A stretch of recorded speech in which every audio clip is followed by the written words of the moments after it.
वज़ीर दाखिला राना सनाउल्लाह के खिलाफ मंशियात का केस तहरीक इंसाफ के लिए और ख़ुद एंटी नारकोटिक्स फोर्स के लिए शर्मिंदगी का बाइस बन गया है कि कैसे सियासत के लिए एक अपोजिशन के सियासतदान को एक ऐसा इल्ज़ाम लगाकर 6 महीने तक जेल में रखा गया जिसकी सज़ा मौत है।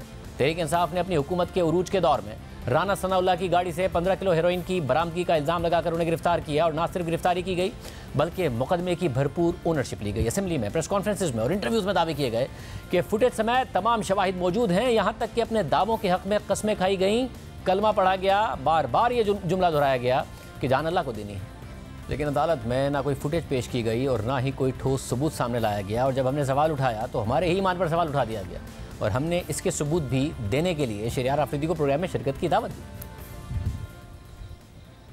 शाहजेब खानजादा साहब, मेरा प्राइम मिनिस्टर, मेरी कैबिनेट, पूरा पाकिस्तान जो भी ड्रग्स में मुलव्वस होगा, जितना बड़ा शख्स क्यों नहीं होगा, मेरे रब्बुल जलाल की कसम, जितनी तनकीद करनी है करो, मैं उसको इब्रत का निशान बनाऊंगा इंशाअल्लाह।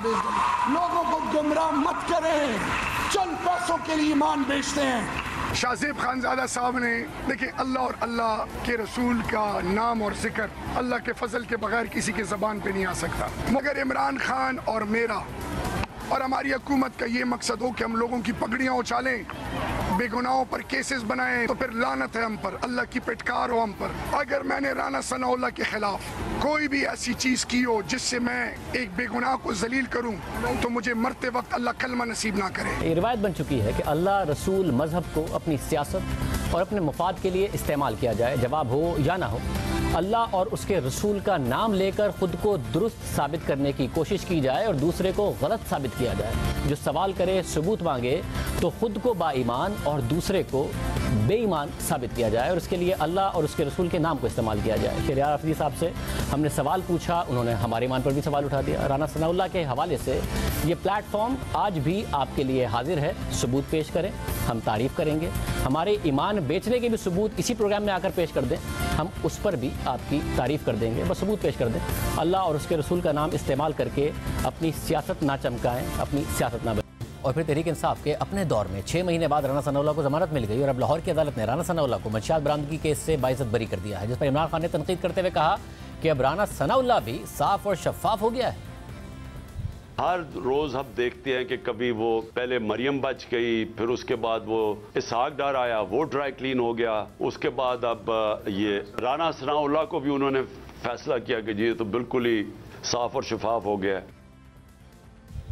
ये केस 2019 में इमरान खान के अपने दौर में बनाया गया था और खुद तहरीक इंसाफ के रहनुमा इस केस की सच्चाई पर सवालात उठा चुके हैं, मगर अलमिया यह है कि तहरीक इंसाफ के रहनुमा इतनी शिद्दत से और तवातुर से झूठ बोलते हैं कि उन्हें अपने पुराने सच भी याद नहीं रहते हैं। फवाद चौधरी ने राना सनाउल्लाह की बरियत पर बयान दिया कि राना सनाउल्लाह की केस में वकील मुकर गया, सारे गवाह बैठ गए, किसी के पास चर्च का सिगरेट भी निकल आए तो वो भी इस तरह एक दिन दरख्वास्त देता है तो शाम को बरी नहीं होता। राना सनाउल्लाह इस केस में 6 महीने तक जेल में रहे थे तहरीक इंसाफ की हुकूमत में, और कुछ महीने पहले यही फवाद चौधरी राना सनाउल्लाह के खिलाफ मंशियात के केस को गलत और ज़्यादती करार दे चुके हैं, जिम्मेदारी एस्टैब्लिशमेंट पर डाल चुके हैं, मगर आज अपना ही बयान भूल कर तनकीद कर रहे हैं। हमने इस हवाले से मौक़िफ़ जानने के लिए शहरियार आफरीदी को प्रोग्राम में बुलाया, उन्होंने जवाब नहीं दिया। फवाद चौधरी साहब को भी बुलाया, उन्होंने भी जवाब नहीं दिया, क्योंकि फवाद चौधरी साहब एक और पुरानी पोजीशन से पीछे हट गए हैं। फवाद चौधरी ने अपने ही चेयरमैन सेनेट सादिक संजरानी पर तनकीद कर दी है और उनका ताल्लुक इस्टेब्लिशमेंट से जोड़ दिया है। फवाद चौधरी ने ट्वीट किया है कि जब तक सादिक संजरानी सेनेट के चेयरमैन हैं, इस्टेब्लिशमेंट कैसे कहती है कि वो गैर सियासी है। फवाद चौधरी की बात में वज़न है, मगर दिलचस्प बात यह है कि सादिक संजरानी आज अगर चेयरमैन सेनेट हैं तो इसमें इस्टेब्लिशमेंट का किरदार है, तो तहरीक इंसाफ का भी भरपूर किरदार है और वो उनके लाडले रहे हैं। और फवाद चौधरी तो खुद ये बात करके तहरीक इंसाफ पर इस्टेब्लिशमेंट की लाडली जमात होने का इल्ज़ाम लगा रहे हैं और एतराफ़े जुर्म कर रहे हैं, क्योंकि ये हक़ाइक़ हैं कि तहरीक इंसाफ ने एक बार नहीं बल्कि 2 बार चेयरमैन सेनेट के लिए सादिक संजरानी की हिमायत की और एक बार उनके खिलाफ अपोजिशन की तहरीक अदम एतमाद नाकाम बना दी। 2019 में जब अपोजिशन जमातों ने सादिक संजरानी के खिलाफ तहरीक अदम एतमाद जमा कराई तो फवाद चौधरी ने सादिक संजरानी की हिमायत में ट्वीट करते हुए कहा कि चेयरमैन सेनेट के खिलाफ तहरीक अदम एतमाद बदकिस्मती है, ये अब्बू बचाओ मुहिम का हिस्सा है, लेकिन इस अमल से हुकूमत और वज़ीर आज़म को कोई फ़र्क नहीं पड़ना। अगर फ़र्क पड़ेगा तो सेनेट के इदारे को, जहाँ सादिक संजरानी एक तवाज़ुन कायम किए हुए थे। अब तहरीक अदम एतमाद कामयाब हो या नाकाम, ये तवाज़ुन मुतासिर होगा। उस वक्त फवाद चौधरी सादिक संजरानी को चेयरमैन सेनेट बरकरार रखने के लिए कैंपेन चला रहे थे और फिर हुआ भी वही। सेनेट में अपोजिशन की अक्सरियत के बावजूद तहरीक अदम एतमाद नाकाम हो गई और खुफिया राय शुमारी में अपोजिशन के अपने 14 वोट कम हो गए। अपोजिशन के 14 वोटों में से 5 मुस्तरद हुए और 9 वोट इमरान खान के उम्मीदवार साजिद संजरानी के हक में डाल दिए गए। फिर जब अपोजिशन के इन्हीं वोटों के हवाले से पीटीआई से सवाल किया गया तो पीटीआई ने ज़मीर की आवाज़ का नारा लगा दिया।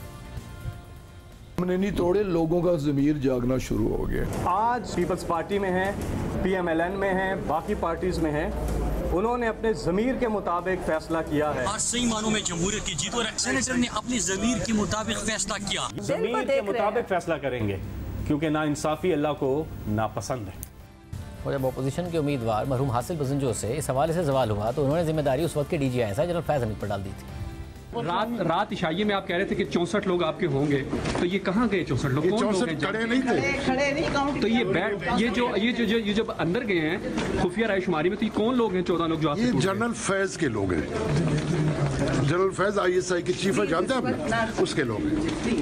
तहरीक इंसाफ की सादिक संजरानी के लिए हिमायत यहाँ भी नहीं रुकी। गुज़िश्ता साल सादिक संजरानी की 3 साल की मुद्दत खत्म हो गई और चेयरमैन सेनेट के लिए दोबारा इलेक्शन हुआ तो तहरीक इंसाफ ने सादिक संजरानी को बाकायदा अपने उम्मीदवार के तौर पर नामजद कर दिया। फवाद चौधरी ने फिर ट्वीट किया कि वज़ीर-ए-आज़म इमरान खान आज शाम कौम से खिताब करेंगे। सादिक संजरानी चेयरमैन सेनेट के ओहदे के लिए तहरीक इंसाफ के हिमायत याफ्ता उम्मीदवार होंगे।